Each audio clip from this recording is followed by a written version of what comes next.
assombrados, eu sou a Ana Paula e vou contar um relato para vocês. O íncubo que me visitava.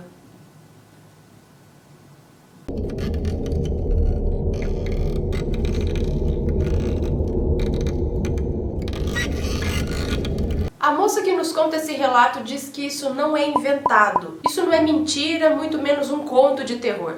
Ela diz que isso é história da vida dela. Ela diz que foi casada há muitos anos, mas há 5 anos ela é divorciada. E conta que ficou muito triste com tudo isso. Mais triste ainda pelas palavras grosseiras que o ex-marido proferia, dizia, falava pra ela. Coisas do tipo, você é gorda, você é feia, os seus seios são muito grandes, você é burra. Então 2 meses depois que ele já tinha saído da casa dela, ela dava um caco. Ela disse que já não tinha nem forças mais para comer, se sentia muito mal, se sentia um lixo, se sentia gorda, se sentia burra, mal amada, enfim, ela sentia tudo que era de ruim. Ah, manda esse... Aposto que ele era lindo, gato, gostoso, né? Devia ser o primor, a última bolacha do pacote devia ser. Acontece que uma certa noite, ela estava dormindo quando ela sentiu o corpo dela paralisar. Acho que é tal da paralisia do sono, não sei, ela sentiu a paralisar o corpo dela. E nesse momento ela sentiu como se ela sentiu um homem se deitar com o corpo junto ao dela. E ela viu que era um homem forte, bonito, não sei se era bonito porque ela não viu o rosto, mas era um homem e estava nu. Então ele começou a passar a mão pelo corpo dela e por aí vai, eu não vou entrar em detalhes aqui.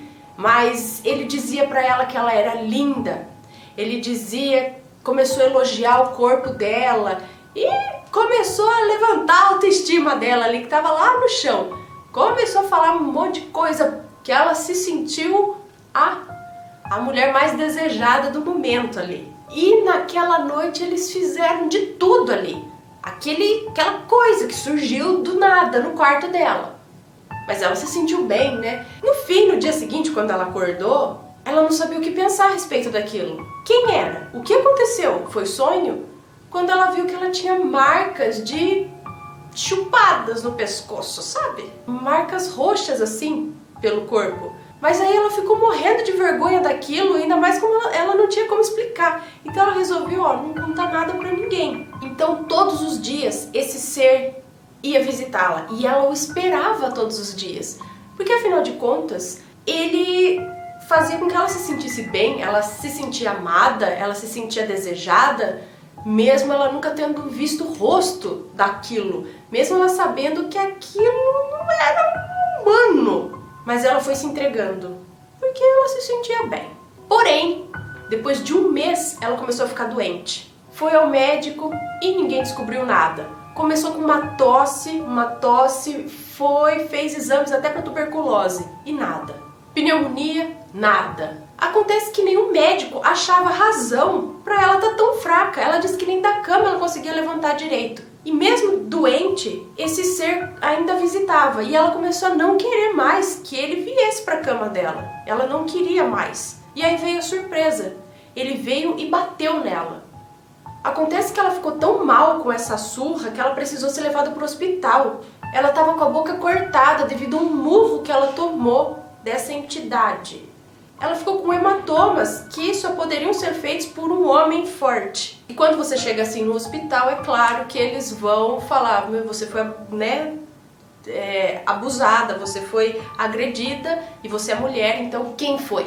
Acabaram acusando o filho dela, que tem 25 anos. Mas ela disse que não foi ele, que foi alguém que entrou na casa, invadiu a casa e bateu nela. Mas mesmo assim eles levaram o moço para tomar o depoimento dele na delegacia e ele não sabia de nada. Ele estava perdido, não sabia o que estava acontecendo, ele nem escutou nada. Porque o quarto dela fica longe do quarto dele, ela disse. Ela começou a ficar cada vez mais com medo. Ela dormia com a luz acesa, ela dormia com a porta do quarto aberta, ela colocava um rosário em volta do pescoço para dormir e rezava todas as noites. Ela disse que parece loucura, mas aquele homem que era carinhoso e fazia com que ela se sentisse bem, ele se tornou algo agressivo, machucou ela. Ele se mostrou um monstro. E o pior, a culpa era dela, porque foi ela que o deixou entrar, foi ela que deixou que ele a tocasse. Mas ela diz que foi um momento onde ela estava sozinha, sem namorado, sem ninguém para dar carinho, amor para ela, se sentindo solitária, se sentindo um lixo, quando aparece esse ser e levanta a autoestima dela. Foi num momento de fraqueza desses. Bom, o filho mais novo dela estudava no ensino médio e ele estava precisando fazer umas aulas extras para recuperar algumas notas que estavam baixas. E a professora dele marcou uma reunião com a mãe, com ela, para conversar a respeito das notas, do comportamento dele e tal, e mais um assunto lá importante. Então marcaram uma reuniãozinha ali e ela foi até o colégio. Quando ela chegou lá e a professora olhou para ela,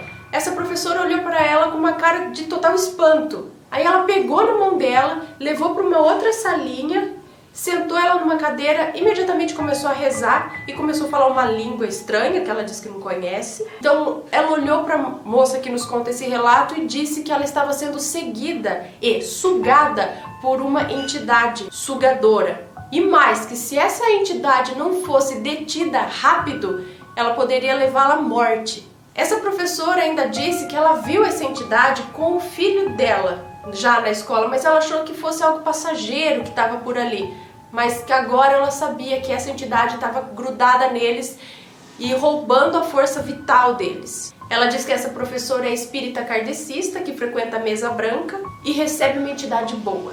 Pô, essa professora foi até a casa dela, levou ela e os 2 filhos até o centro espírita da cidade dela, eles rezaram muito e diz que nesse centro ela aprendeu uma palavra, a qual ela não pode dizer o que é, não pode dizer que palavra é essa, que só ela deve usar essa palavra, que é para espantar esse espírito maligno, que a hora que ele aparecer ela fala essa palavra e ele volta para o inferno. Ela diz que muitas pessoas o chamam de súcubus ou íncubus no caso, né? A versão masculina é íncubus, mas ela o chama de demônio.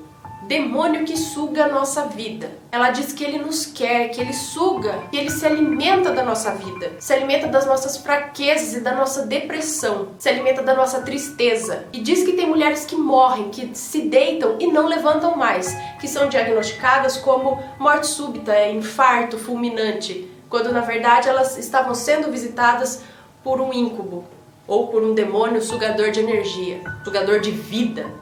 Ela diz que sofreu por 2 anos com esse demônio e ficou com sequelas. Ela diz que não dorme mais com luz apagada, reza muito todas as noites e morre de medo dele.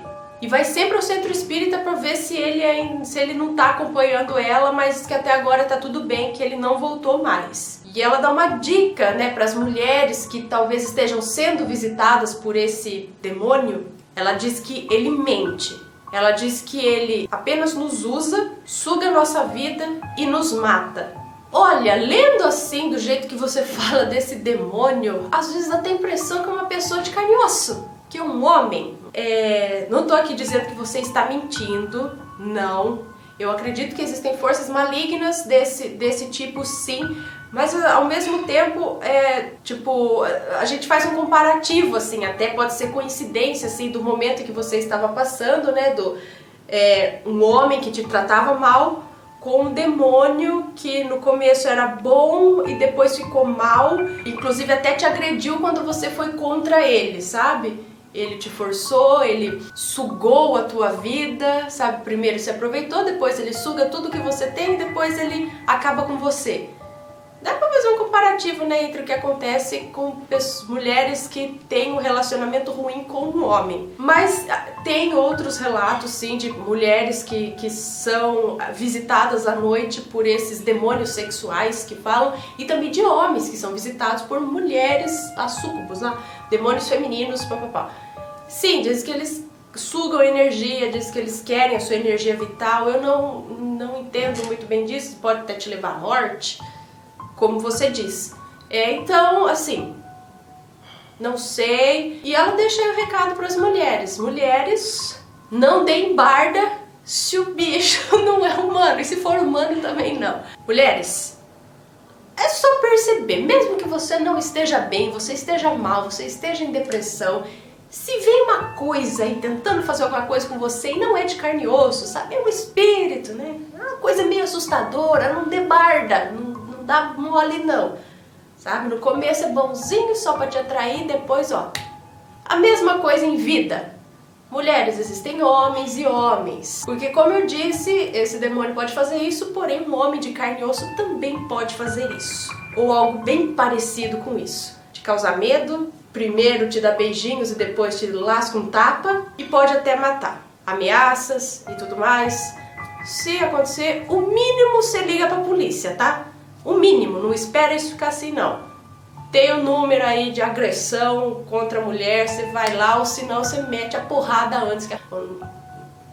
E se for espiritual, se for algo espiritual, não dá pra ligar pra polícia, né? Porque eles não vão acreditar, como aconteceu com ela. Se for espiritual, você tem que procurar ajuda espiritual, como ela fez. Você tem que rezar, tem que mandar isso embora de alguma forma. Você tem que se fortalecer, no caso, espiritualmente aí. No caso físico, você chama a polícia. Aí não é só a agressão física que precisa, não. Agressão moral e agressão verbal também existe, viu? No caso, o ex-marido dela a agredia verbalmente. Ficar falando aquelas coisas lá, ou sei lá mais o que, isso é agressão verbal, agressão psicológica. Manda tomar no... Bom, é isso aí, acho que já até falei demais e é isso aí. Se gostaram do relato, deixa um joinha, se inscreve no canal se ainda não é inscrito, segue a gente nas redes sociais e eu tô com um resfriado, por isso eu tô falando pelo nariz, ou com o som meio assim ruim, ou lá, resfriado.